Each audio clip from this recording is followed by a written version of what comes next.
Sinamsam ko na yung sampay ko. Nahuhulog eh, malakas ang hangin eh.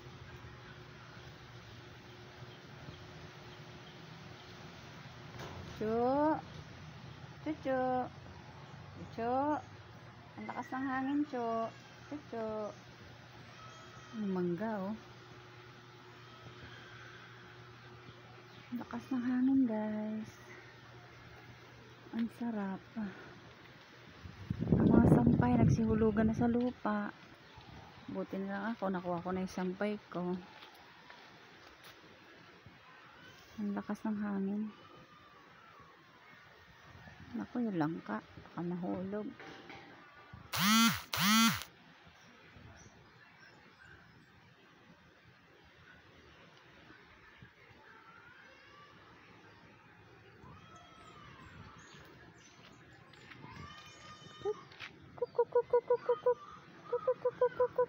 Hello, kukuk.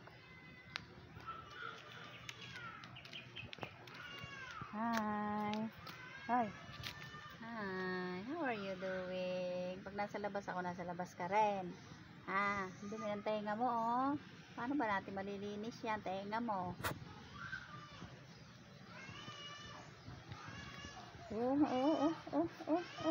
Tuwan-tuwa, mga pato, oh.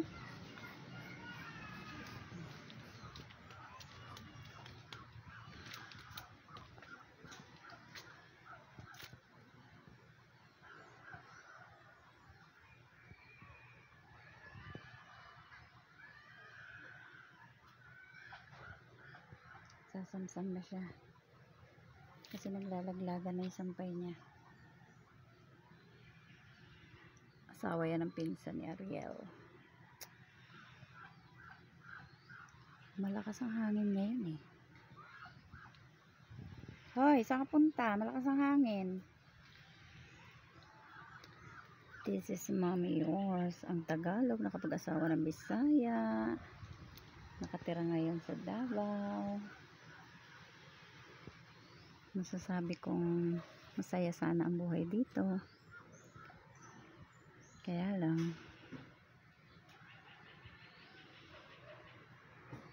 akala ko biyenan ang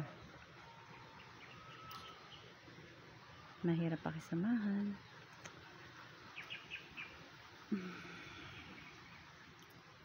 I don't wanna talk. Mabait naman ang aking mga biyenan. Noon medyo ano sila sa akin kasi hindi pa nila ako nakakasama. Kaya marami silang sinasabi. Ngayon andito na ako sa Davao dahil mahal nila ang anak nila.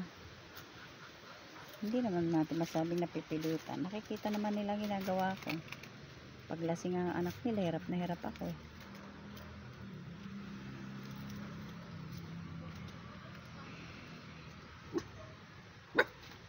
Chu. Chu. Habulin mo na naman si Mengay. Ang